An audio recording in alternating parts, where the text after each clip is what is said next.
Welcome to my video. Ini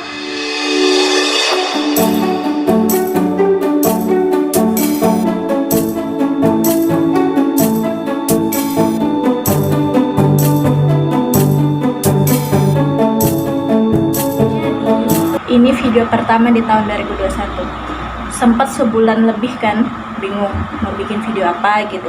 Kayak sudah kehabisan ide gitu kan. Memang orang yang nggak kreatif sih. Tapi tadi malam tuh tiba-tiba kayak gini. Sayang, kalau nggak upload video, masa iya mau gitu-gitu aja terus. Nah, tadi malam tuh tercetuslah juga ide ini. Kenapa ya kok nggak cerita aja gitu kan. Dan kebetulan akhir-akhir ini tuh aku sering banget nontonin channel misteri. Selain nontonin vlog orang yang tinggal di luar negeri, aku tuh juga seneng banget nonton channel misteri ya kan. Dan kebetulan banyak juga hal-hal apa ya disebutnya, hal-hal mistis-mistis gitulah yang aku alamin dari aku kecil sampai sekarang. Dan pikir lagi, kok kayaknya seru juga nih kalau diceritain gitu. Akhirnya aku bilang gini, oke, besok pagi kita bikin video, kita bakal cerita-cerita aja. Dan hari ini aku bilang, oke, pokoknya hari ini harus bikin video gitu kan. Sudah cerita-cerita aja gitu, cerita yang udah pernah aku alami dari kecil sampai sekarang gitu kan. Dan kita mulai ceritanya sekarang aja. Oke? Ya, kita mulai ceritanya sekarang. Jadi, dulu tuh waktu aku umur sekitar 5 nih. Pokoknya masih kecil banget gitu. Di bawah 5 tahun kayaknya. Soalnya kan umur 5 tahun tuh aku udah kelas 1 SD kan, dan aku sudah ada di Kalimantan Timur lagi. Jadi, di bawah 5 tahun, aku, ibuku dan almarhum ayahku itu kita pindah dari Kalimantan Timur ke Kalimantan Selatan. Karena waktu itu kan kerjaan ayahku itu di Kalimantan Selatan gitu. Jadi aku, ibuku, sama almarhum ayahku itu pindah gitu ke Kalimantan Selatan. Pas sampai di sana kan kita nggak langsung nyewa rumah tuh. Kita datang dulu, sempat nginep berapa hari gitu, atau semingguan atau sebulanan gitu, aku nggak tahu karena masih kecil banget. Di rumah kita nginep di rumah nenek aku, adik dari mbah aku. Jadi aku masih manggilnya nenek kan. Kita nginep di situ tuh sekitar berapa lama gitu aku nggak tahu. Dan setelah beberapa lama itu kita nginep di rumah nenek aku itu, ayahku ngajakin kita pindah yuk, kita nyewa rumah sendiri. Dan ternyata rumah yang disewa sama almarhum ayahku itu rumahnya besar banget. Dia tuh rumahnya begini loh, dempet 3. Dan rumah yang paling besar ini yang di tengah, dan itu juga yang disewa sama almarhum ayahku. Bilangnya sih rumah itu tuh murah banget gitu kan. Dan oh ya gini, sebelum mungkin begini, katanya masih di bawah 5 tahun kok tahu gitu cerita ini. Sebenarnya selain cerita itu aku sendiri yang ngalamin, aku juga diceritain ulang gitu sama almarhum ayahku dulu dan sama ibuku, dan juga seluruh keluarga aku tuh tahu tentang cerita ini karena memang itu tuh cerita terhoror dulu waktu aku masih kecil ya kan. Jadi aku tuh tahu, makanya sekarang sambil nginget-nginget lagi, sambil gimana lagi ceritanya biar bahasanya tuh nyaman gitu nyampe ke kalian. Jadi gini, kita lanjut ceritanya ya. Rumah yang disewa almarhum ayahku itu yang tengah, yang paling besar kan, dan murah.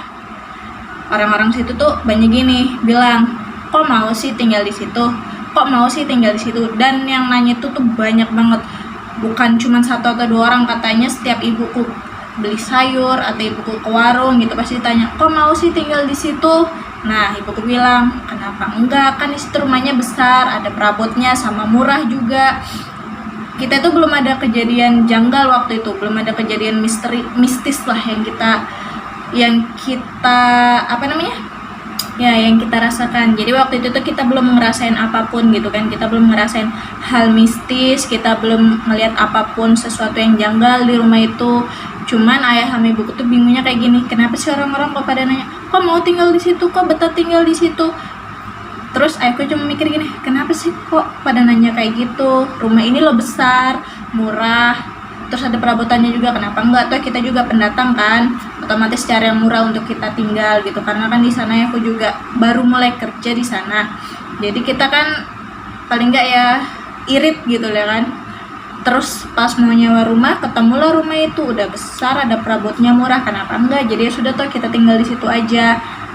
Nah pas sudah berapa lama gitu bilang ibuku, pas senja nih ada pak le bakso lewat depan rumah itu tuh ngacir gitu, lari gitu. Terus ibuku bilang ini, kenapa lari gitu kan. Pas besoknya pak le tuh lewat sebelum senja, sebelum maghrib. Ditanyalah sama almarhum ayahku, kebetulan ayahku juga beli waktu itu, "Le, kenapa kok lari kemarin, padahal kemarin mau beli," gitu kan. Terus bilang palenya gini, "Kemarin ada yang nimpukin saya mas." Dia bilang, "Hah? Nimpuk pakai apa Pak Le?" Bilang, nimpuk pakai kerikil." Dia bilang, "Kerikil yang kecil-kecil itu." "Siapa Pak Le?" Jadi aku tuh penasaran gitu nanya, kok ada orang yang nimpukin orang jualan lewat gitu kan. "Nggak tahu, nggak ada orang kemarin, tapi kok ada batu kerikil yang nimpuk ke saya." Dia bilang kayak gitu. "Jadi saya lari aja mas." Dia bilang kayak gitu, bilang Pak Le jualan baksonya itu kayak gitu. Jadi oh gitu, aku cuma kayak gitu doang kan. Jadi ya sudahlah, masuk, udah habis beli.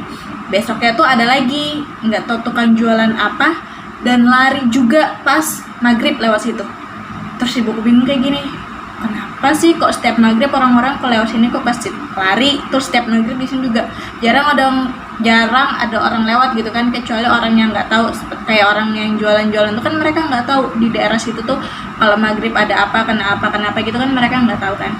Nanya lah ibuku ke tukang warung atau ke tukang yang jualan sayur gitu, nanya, "Kenapa sih Bu?" Dia bilang kayak gitu, "Kok rumah saya ditanyain terus sama ibu gitu, saya kok mau tinggal di situ, emang rumah itu kenapa?" Jadi bilang ibu warungnya tuh gini, "Coba deh dilihat di belakang rumah tuh ada apa." Dan pas ibuku sampai rumah, ibuku tuh langsung ngomong sama almarhum rumahnya kayak gini. Dan pas sampai rumah tuh aku langsung bilang gitu sama ibuku, "Ya katanya ibu warung, coba deh lihat di belakang rumah tuh, di belakang rumah tuh ada apa." Dia bilang kayak gitu. Terus dilihatlah sama ibuku sama ayahku, dia bilang dilihat apa gitu, dan ternyata pas dibersihkan lagi, disapu-sapu lagi, dan setelah disapuin, setelah dibersihkan ulang, ternyata di belakang rumah itu ada makam guys. Jadi di belakang rumah tuh ada makam, dan nggak tahu makamnya siapa. Merinding loh cerita ini, asli merinding. Kelihatan nggak? Merinding tahu. Cerita gini aja merinding ya kan, gimana dulu kalau misalkan aku sudah ngerti gitu. Dan ternyata di belakang rumah itu tuh ada makam. Nggak tahu makamnya siapa, dan yang punya rumah tuh nggak bilang kalau di situ tuh ada makam gitu. Bentar ya, tarik napas dulu.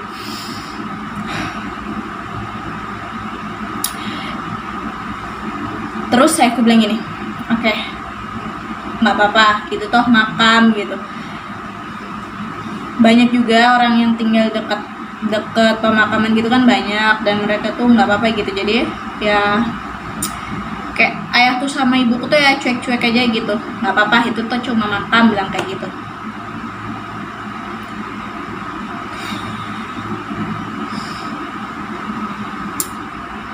Merinding ya cerita begini aja.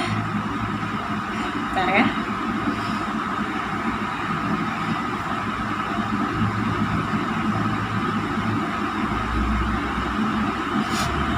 Ya, kita lanjut lagi. Setelah tahu di belakang itu ada makam, dan ayahku sama ibuku kayak yang biasa aja gitu kan, dan pura-pura nggak tahu, dan juga ya nggak apa-apa lah gitu, pokoknya enjoy gitu, nggak apa-apa kalau di belakang itu ada makam gitu. Dan setelah tahu kebenarannya kalau di belakang rumah itu ada makam, ayah sama ibuku jadi yang enjoy gitu, dibawa santai aja tinggal di situ. Toh banyak juga orang yang tinggal dekat pemakaman kan, dan mereka juga nggak apa-apa gitu, jadi ya sudahlah gitu kan. Terus tiba-tiba di suatu malam udah pada tidur semua nih, ayahku tiba-tiba bangun dan lihat di atas aku tidur itu ada miske yang gini nih, katanya gini mau nyekek aku. Terus ayahku tuh bilang kayak gini, siapa kamu, pergi nggak kamu, kayak gitu. Terus dia yang pergi gitu loh. Bentar ya, kok merinding. Merinding banget tuh cerita ini. Ayahku tuh bilang gitu, siapa kamu, pergi nggak kamu, jangan ganggu anakku, dia bilang kayak gitu. Terus nggak tahu ya ayahku baca apa gitu, terus dia kabur gitu. Dan habis itu tuh kita belum ada sebulan tinggal di situ. Bilang ayahku, apa kita mau pindah aja dari sini atau kita tetap bertahan di sini? Terus ibuku tuh bilang gini, ntar deh kita tahan dulu tinggal di sini, karena kan keluarga aku yang dari Kalimantan Timur itu mau datang ke Kalimantan Selatan gitu, mau jalan-jalan dan mau nginepnya itu di rumah yang aku sewa, karena kan memang di situ tuh rumahnya luas besar gitu kan, jadi enak buat kalau ada orang banyak yang mau istirahat di situ, mau nginep di situ tuh enak gitu. Jadi ya sudahlah, bilang ya sudah nggak apa-apa, kita tinggal di sini aja, kita tahan dulu sampai keluarga kita yang dari Kalimantan Timur datang, dan pas mereka pulang kita langsung pindah, bilang ayahku kayak gitu. Jadi ditahan dulu, ditahan, dan ada lagi kejadian yang sama, dia bilang kayak gini. Itu tuh orang jualan lagi tuh yang lewat, bilang kayak gini, orang itu nggak lari, cuman tiba-tiba menggedor rumah, dia bilang kayak gini, mas, bilang sama ayahku kayak gini, mas ini pesanannya, dia bilang, hah pesanan apa? Itu tadi ibu-ibu yang di luar pesan, katanya antar aja mang ke dalam, dia bilang kayak gitu. Jadi aku bingung dong, pesan, dikira ibuku gitu keluar, pas ditanya ibuku ada pesan, enggak. Terus saya bilang, siapa yang pesan? Itu yang tadi, yang di luar tadi pesan, dia bilang kalau sudah jadi antar masuk ya Pak Le, saya mau ke warung dulu. Pak Le-nya ngomong kayak gitu ke ayah. Terus bilangnya ya, ibu siapa, istri saya ada di dalam Pak Le, dia bilang ayahku kayak gitu kan, kayak yang jualannya itu. Terus bilangnya, katanya tadi suruh antar ke dalam, bilang ibu-ibunya, mungkin siapanya kali mas yang nginep di sini, bilang palingnya kayak gitu. Enggak ada yang nginep di sini, bilang salah kali pale, tetangga saya yang di kanan atau yang di kiri ya, aku bilang kayak gitu. Enggak, bilang ibunya suruh antar ke rumah yang di tengah. Ibunya siapa? Nggak tahu, bilangnya palingnya penjualnya. Dia tadi nunggu di depan di situ deket pohon, bilangnya yang jualan kayak gitu. Pesan, terus bilangnya kalau sudah jadi suruh antar masuk rumah ini. Jadi aku bingung, siapa lagi yang mesen kan? Ya sudah, diambillah pesanan itu, dibayar sama ayahku.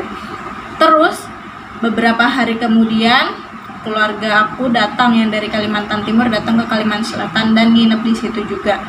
Kebetulan kan kayak ada Mbah Yutku, ya biasa lah ya, orang zaman dulu tuh pasti tahu dan pasti lebih peka terhadap hal-hal yang kayak gitu kan. Mbah Yutku tuh bilang kayak gini, kok betah tinggal di sini? Dan ibuku sama ayahku tuh kaget dong. Hah, kenapa kok ngomong kayak gitu? Kok sama omongannya kayak orang-orang yang di sini? Padahal kan ibuku sama ayahku tuh nggak pernah cerita gitu ke keluarga yang ada di Kalimantan Timur ataupun sama keluarga yang bakalan datang ini. Tiba-tiba kok mbak ayahku bisa bilang kayak gitu.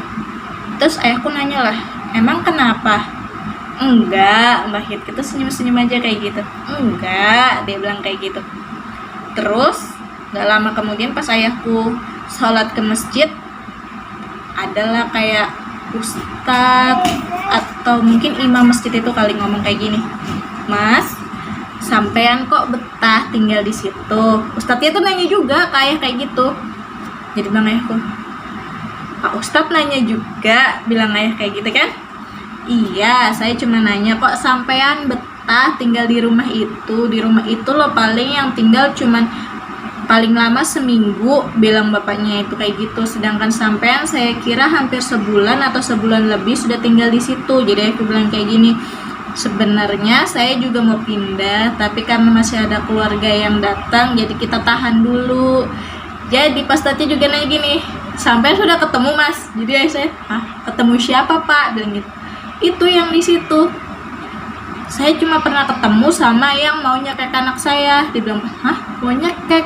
Kok sampai bisa kayak gitu? Iya, jadi dia pas kami tidur malam, dia di atas badan anak saya dengan posisi mau nyekek anak saya. Kebetulan saya kebangun dan saya bilang, siapa kamu? Dan saya langsung usir dia, bilangnya ya kayak gitu kan. Bilang, oh pindah aja mas kalau kayak gitu, kasihan anaknya, dia bilang kayak gitu. Terus Pak Ustadz tuh bilang kayak gini juga, Di rumah itu juga ada sih mas, di pohonnya di depan rumah. Kan kebetulan juga depan rumah aku tuh ada pohon kan guys, di depannya tuh entah pohon nangka atau pohon apa gitu. Jadi oh pantes kok orang yang jualan tuh sering lari kalau lewat situ senja-senja Pak Ustadz. Jadi belinya Pak Ustadznya, iya mas memang di situ tempatnya. Jadi ya sudahlah, ayahku pulang dari masjid cerita sama ibu, terus bilangnya ibuku, ya udah deh kita pindah aja. Jadi ayahku sama ibuku tuh sudah sepakat gitu kan. Setelah keluargaku yang dari Kalimantan Timur ini pulang kembali ke Kalimantan Timur, aku, ayahku dan ibuku tuh pindah rumah karena takut di situ digangguin terus. Kayak ganggunya itu bukan cuma ke kita gitu loh, ke orang yang lewat, kayak yang tukang jualan itu kan nggak tahu apa gitu, lewat gitu dia juga gangguin. Jadi ya sudahlah, daripada kita kenapa juga di sini, jadi kita pindah aja. Jadi kita pindahnya kemana gitu aku lupa. Yang aku ingat pokoknya cerita rumah di situ aja karena aku diceritain ulang kan, jadi aku tahu. Tapi setelah dari rumah itu kita pindah kemana aku lupa gitu. Jadi kayak gitu ceritanya, cerita mistis pertama yang aku rasakan di umurku yang di bawah 5 tahun.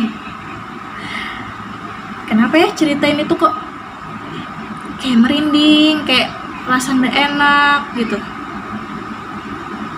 Itu karena memang aku dulu ngerasain ya, jadi kayak feel-nya berasa gitu sampai sekarang.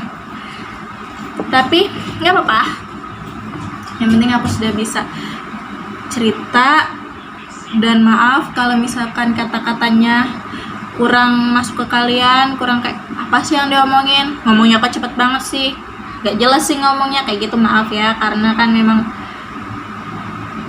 video kayak gini tuh baru pertama kali aku buat, jadi ya harap dimaklumi. Dan video selanjutnya aku janji pasti bakal lebih baik, oke?